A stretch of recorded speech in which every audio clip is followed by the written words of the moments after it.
Sa ngalan ng Ama at ng Anak at ng Espiritu Santo.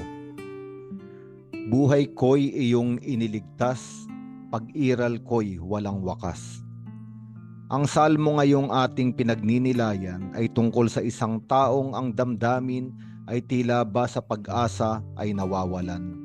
Liwanag ng buhay, wari bang siya ay pinaglahuan, mga salitang sinasambit ay puno ng kalungkutan. Minsay nasabi kong sa katanghalian ng buhay ako ay papanaw. Sa daigdig ng patay ako masasadlak upang manatili roong walang hanggan. At nasabi ko ring di na makikita ang Panginoon at sinumang nabubuhay. Katulad ng toldang tirahan ng pastol, inalis sa akin ang aking tahanan. Ang abang buhay ko'y pinuputol na tulad ng tela sa isang habian. Kung tutuusin, itong karanasang isinasaad ay hindi malayo sa dinadaanan ng maraming nilalang.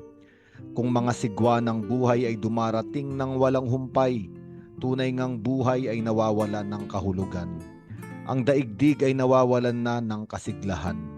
Kaya nga espiritu ng tao ay nangihina, hindi na niya mahinuha.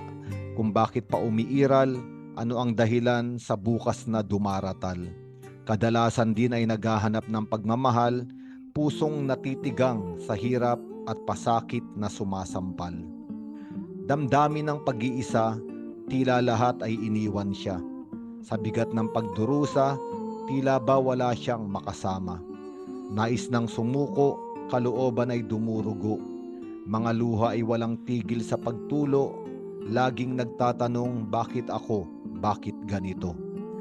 Ngunit ang himig ngayon ay hindi nagwakas sa kabiguan, sapagkat sa gitna ng unos ang may kapal siya ay binigyan ng kaligtasan.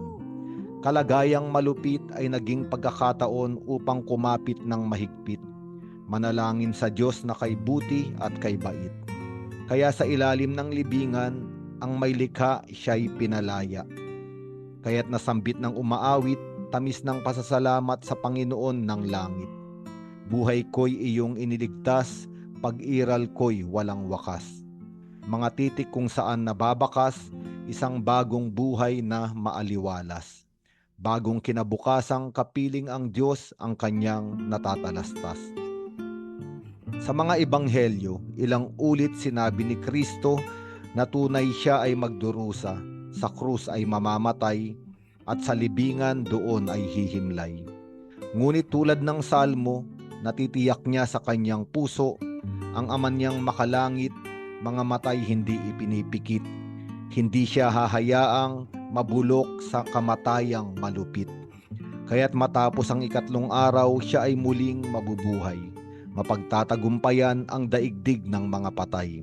Bukang liwayway ay muling sisilay, liwanag ng bagong umaga, sa daigdig ay may hatid na bagong saya.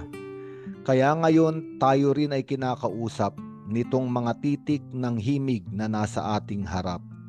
Totoong hindi higaang bulaklak ang buhay, mga suliranin ay dumarating, sa paglalakbay ay sumasabay. Ngunit hindi sapat na dahilan ang mga ito upang mawalan tayo ng pag-asa. Kung mga hilahil sa araw natin ay dumarating na, kailangan nating tandaan, bawat nilalang ay may krus na pinapasan.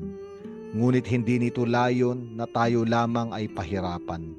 Mga pagsubok hindi dumarating upang dalhin tayo sa kapahamakan. Ngunit sila ay nariyan upang mapatibay ang ating ugnayan sa Diyos at kay Jesus na sa atin ay tumubos. Sa bawat pasaning ating dinadala, kanilang dinadalisay ang ating pananampalataya. Lahat ay may dahilan kung atin lamang mauunawaan. Sa likod ng bawat kalagayan, ang pag-ibig ng may kapal sa atin ay inilalaan. Sa tuwinang mga mabigat na kalagayan ay ating nasusumpungan, tiyak na ang mga ito ay pagkakataon upang tayo sa Diyos ay manawagan. Sa panahong kanyang ibig, tayo ay tutugunin upang kanyang patunayan laki ng kanyang pagmamahal sa atin. Luwalhati sa Ama at sa Anak at sa Espiritu Santo, kapara noong sa unang-una, ngayon at magpakailanman, at magpa sa walang hanggan. Amen.